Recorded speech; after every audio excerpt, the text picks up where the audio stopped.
ലോകത്തെ സലഫി സമൂഹം മനസ്സിലാക്കുന്നത്, സലഫ് എന്നതുകൊണ്ട് ഉദ്ദേശിക്കുന്നത് ഫഇന്നമാ നഖ്സിദു ബിഹി ഖൈറ ത്വായിഫത്തിൻ വുജിദത് അലാ വജ്ഹിൽ അർദ്, ഭൂമിയിൽ ജീവിച്ച ഏറ്റവും ഉത്തമരായ നല്ലവരായ ആളുകൾ, ബഅദർ റുസുലി വൽ അംബിയ, ലോകത്ത് കഴിഞ്ഞുപോയ അംബിയാക്കൾക്ക് ശേഷം അതുപോലെ തന്നെ മുർസലീങ്ങൾക്ക് ശേഷം ലോകത്ത് ജീവിച്ച ഉത്തമരായ ആളുകൾ, വഹും സഹാബത്തു റസൂലില്ലാഹി സ്വല്ലല്ലാഹു അലൈഹി വസല്ലം, അതിൽ ഒന്നാം സ്ഥാനം സഹാബത്തിനാണ്.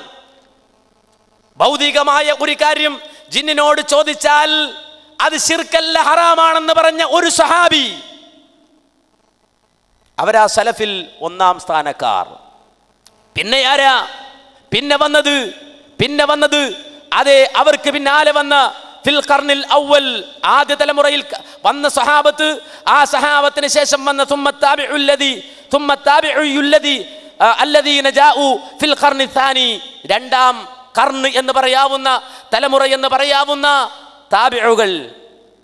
പിന്നെ ആരാ തുമ്മ അത്ബാഉ താബിഈൻ അല്ലദീന ജാഉ ഫിൽ ഖർനി സാലിസ്, മൂന്നാമത്തെ ഖർൻ, മൂന്നാമത്തെ തലമുറ എന്ന് പറയാൻ കഴിയുന്ന ആ താബിഈങ്ങളെ പിൻപറ്റിയ ആളുകൾ,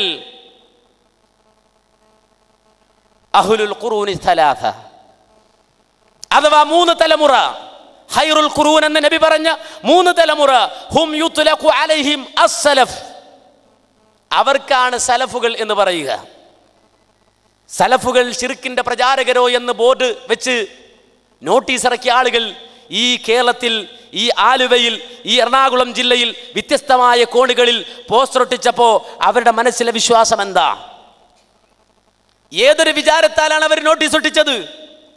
ജിന്നിനോട് ഭൗതികമായ കാര്യം ചോദിച്ചാൽ അത് ശിർക്കല്ല എന്നാണ് സലഫുകളുടെ വിശ്വാസം, ഹറാമേ ആകൂ എന്നതാണ് സലഫുകളുടെ വിശ്വാസം എന്ന് ബോധിപ്പിക്കാനല്ലേ, പ്രചരിപ്പിക്കാനല്ലേ, അതുകൊണ്ടാണ് തുറന്ന വേദി, സംവദിക്കാനുള്ള തുറന്ന വേദി ഞങ്ങൾ ഒരുക്കി തന്നത്. എന്നിട്ട് കൊണ്ടുവാ സലഫുകളിൽപ്പെട്ട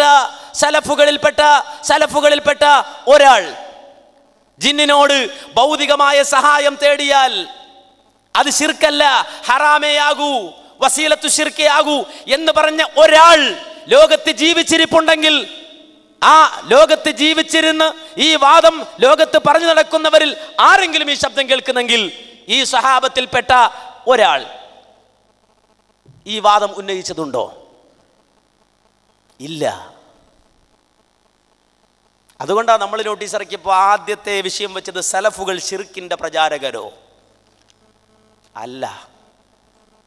ഒരു സലഫും ശിർക്ക് പ്രചരിപ്പിച്ചിട്ടില്ല, ഒരു സലഫും ശിർക്ക് പ്രചരിപ്പിച്ചിട്ടില്ല, ഒരു സലഫും ശിർക്ക് പറഞ്ഞിട്ടില്ല, ഒരു സലഫും ഈ വാദം ഉന്നയിച്ചിട്ടില്ല.